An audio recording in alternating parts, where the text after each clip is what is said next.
दूर होतील आणि आपण 4.5 वर्षामध्ये वास्तविक निवडणुकाच नव्हत्या, कोणीही नगरसेवक नव्हता, तरी सुद्धा आपल्या कार्यकर्त्याला जपण्याचं काम मी असेल किंवा समरसिंह घाडगे यांनी केलेलं आहे। या भविष्याच्या काळामध्ये सुद्धा ज्यांनी ज्यांनी या आघाडी आणि पक्षासाठी पाठिंबा दिलेला आहे आणि उमेदवारी आपली परत घेतलेली आहे, त्याचा योग्य तो सन्मान राखणं, त्यांचं जे योग्य ते काम करणं आणि त्यांच्या पाठीशी खंबीरपणे उभं राहण्याचं काम आम्ही दोघंही करू असा विश्वास या निमित्ताने व्यक्त करतो।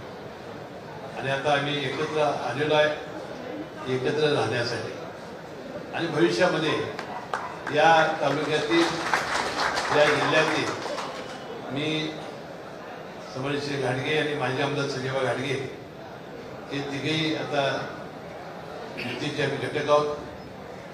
अजून ते शाहू आघाडी आहे त्यांची, परंतु ज्या पद्धतीने त्यांनी वर्णन केलं मला वाटते ते युतीतले घटकच झालेले आहेत आणि म्हणून आपण विकासासाठी चांगल्या पद्धतीने आम्ही काम करू।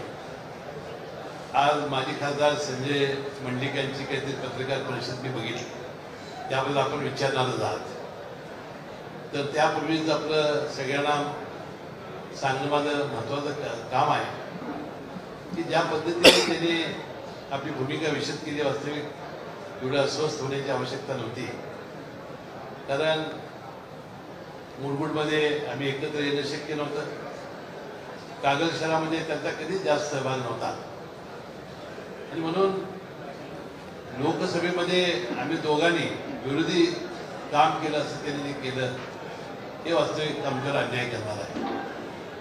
आम्ही परमेश्वर याला साक्षी आहे।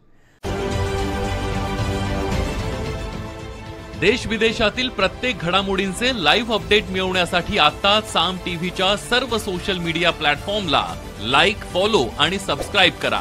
तसंच सर्व नोटिफिकेशनसाठी बेल आयकॉन प्रेस करायला विसरू नका।